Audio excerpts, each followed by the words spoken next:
All right. Speaking of Orlando, speaking of the Super Bowl halftime show, speaking of, these are all places where we control them. When you go into Disney, it's a very controlled setting. You're checked. They have cameras all over the place. When you go into a concert venue, it's very well controlled. But when you go into a hotel that is on the other side of the highway, nobody's thinking, let's make sure we check everybody's luggage to make sure a sharpshooter doesn't get on, break open the 32nd floor window and start shooting at people. Soft, very soft target. Very Because soft target, but also somebody that was very thought out. Yeah. That was somebody who took a lot of time. I think they're reporting that throughout the 3 days he was there, he brought in 10 suitcases. Yeah. So obviously he might not have had the guns. I mean, guns are fairly simple to dismantle.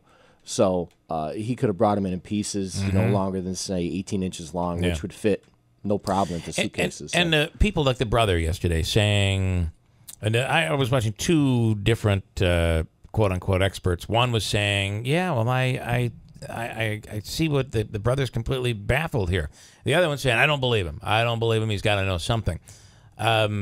What is your take on the brother yesterday? And the brother saying, out of the blue. This is completely out of the blue. And then everybody's saying, how could he say that? It's totally not out of the blue. He's been planning.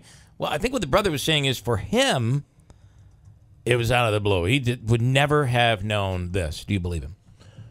Well, it could be one of those situations where if you or I were to meet this shooter, we'd say something's off with this guy. You know, watch out. But if the brother had grown up with him his whole life and knew that he's just odd, or maybe the brother himself is a little odd and said, geez, the brother seemed a little odd. And by the way, the father, do you see the father's I like saw that crazy story. Psychopath. He was one of the top 10 most wanted. Psychopath. So maybe a bank robber. Maybe it's a situation of the new normal, so to speak, for the brother, and never thought he was going to do something like this, but the guy was always just a little bit off. Well, and how many times though does somebody go to a family member and says, I think I'm going to go and get a hotel room and a whole assault, a collection of assault weapons and kill everybody. But usually there's something that makes them they're very angry about something, and you're like, boy.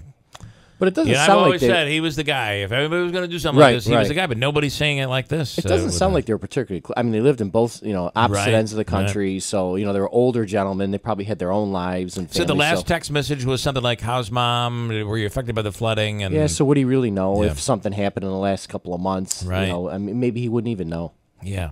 The wife out of the country. Right. Interesting. What'd you say? I guess she's Asian. So perhaps she was with family, or who knows what their relationship was. That could be completely innocent as well. well. That could have been part of it. A breakup, that sort of thing. Who knows? Do we I mean, there's got to be something out there, though, right? I mean, you leave a trail. Somebody's got he's got to have left a trail in some way. Right. I mean, he's been buying these guns, 30 guns over the last couple of months. So obviously he had been planning this for several months. So, and at some point he had to modify at least one of the weapons. I don't know if he did more than that to get them to the status of fully automatic. And it's not, everybody likes to say it's easy to do. It's easy to do. It's not easy to do. You have to have some skill. You have to have some training, or pay someone to do it. There is a bit of a gun culture out there, out in the desert. People, they practice. They shoot a lot. So it's possible that an enthusiast did it for him, thinking he just wants to go target practice and didn't think there was any nefarious intent. But who knows? I think that'll all come out in the end. How many times does this happen, though?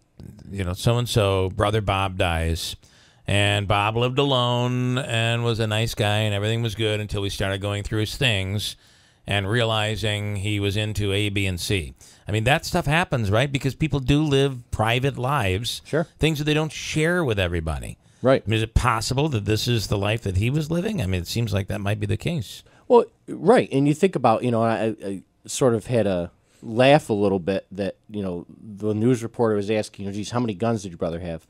Well, I have guns, but I bet you my brother can't tell you how many guns I have. Absolutely. It's not something you'd know unless you were with that person all the time and shot. They just wouldn't know what you have. So it's a good point.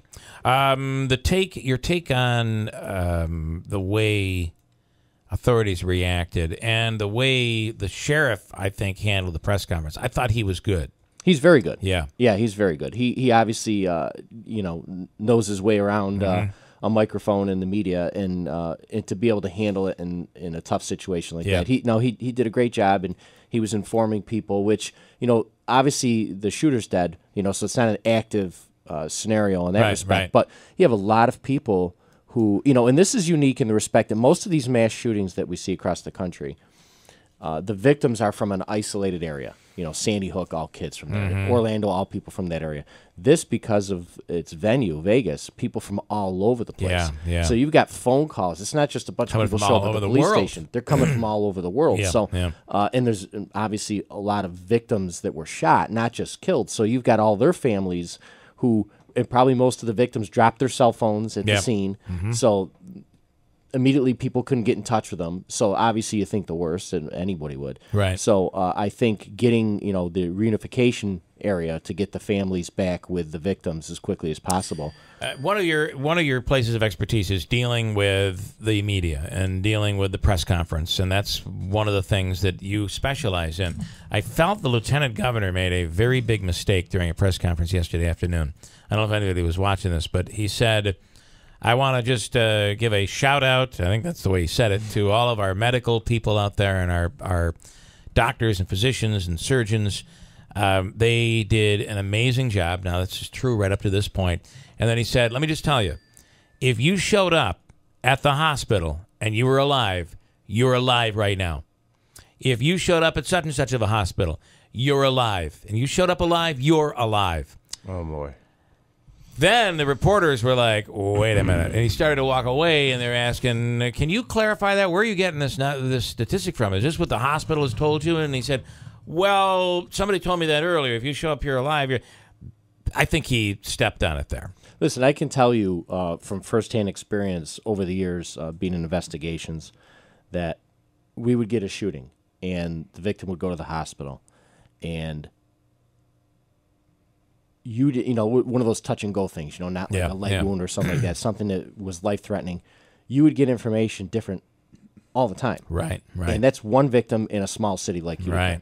I guarantee you they didn't have victims. real-time information. No. And now if you're a family member of somebody and they went there and they were in critical condition but they were alive, is the message to you that your son or daughter or husband or wife is still alive? Well, you don't know that, because if we started out the death toll was right. Initially was 2 people. Then it's 48, 49, now 50. Then it grew to 59. So clearly people who went there alive, it seems that they passed away at the hospital. To make that statement was a tough statement. I think you watched people standing behind him kind of cringe when he said that. Absolutely. It's a tough position to be out there talking. Very tough. And you should know going ahead. I'm not going to say that. Right. Yeah. Not to get too far into the weeds with technical issues, but when you have an incident like that's that large, what you would do is you would place actually mini teams in each hospital location. So you'd actually place a PIO in the hospital in each location, along with other people that have information, so that basically the main hub back at headquarters or wherever you set up as your command post, the information funnels in and funnels back. So I'd be in the hospital itself right there and get firsthand information, not have to pick up a phone call and say, sorry, I can't tell you anything because of HIPAA. So I'd be on the ground, I'd get real-time information, which I'd share back. So they'd have hopefully the most up-to-date information prior to that press conference. I just have a friend, we're talking about guns, and how many guns and weapons that this guy actually had. And he's saying, well, listen, Bill, we have a mutual friend who has over 200 weapons. That does not make, and by the way, it's the first place I would go if there was some terrible thing that happened. But it doesn't, I think we have to be very, very careful about, he had 200 weapons, or he had 20 weapons, or he had 30. We have to be careful about judging a person based on that. There are a lot of people that will never, ever commit a crime that have a lot of weapons today. Not a lot, most. Most will not. Right. And you remember, they're collectors. That's a very good point. It's 99.99% of those people. Right. If I had the money, I'd collect cars. I love cars. Right, but right. guns are inexpensive, relatively speaking. Right. So people collect them. We've talked many times about long guns. I don't like to use the term assault weapons because I think it's overused and I think it's misinterpreted by many people. Right. But those sorts of long guns, and the need for them. And I know you've got, we've talked about this, where I think you'll never see until I think the politics of it get out of laws that restrict those sorts of things, because you've got a bunch of people on one end of it who think you should have nothing, right. and you got a bunch of people on one end say you should be able to buy anything you want. Right. I'm more in the middle. I'm a firm believer in the right to bear arms. However, I do think that in certain situations there are guns that don't serve much of a purpose other than target practicing and killing people. So you're not going to hunt with them. In this case, do you feel that, I mean, if he purchased a gun that, and all, by all accounts at this point, everything that he purchased was purchased legally, so then he converted it. So are you saying that the gun that was purchased is a gun that shouldn't have been able to be purchased? Here's what I say to you. Car manufacturers can go and build a car that'll do 300 miles an hour. Right. Should everybody have access to a car that can do 300 miles an hour? Sure, there's probably a bunch of people, that probably could drive it and never hurt a person. But there's a lot of people that would use that and go hurt someone. This is the argument I think that we're going to begin to see. And Andrew just had a story of this country music guy. Yeah, he was from some band. Who Josh Abbott said, band. I've been pro Second Amendment, and now I realize I've been wrong. You're going to see this debate, and whenever something like this happens, people become more sympathetic to the cause. So do you think we see more gun control because of it? I think the discussion happens, which is important. Yeah. You should have the discussion. But I look at it as, yes, would restricting the sale of those guns sort of... Would it have stopped this guy, though? It might have. Because even if he were to, say, have a shotgun, he couldn't modify a shotgun enough to do that.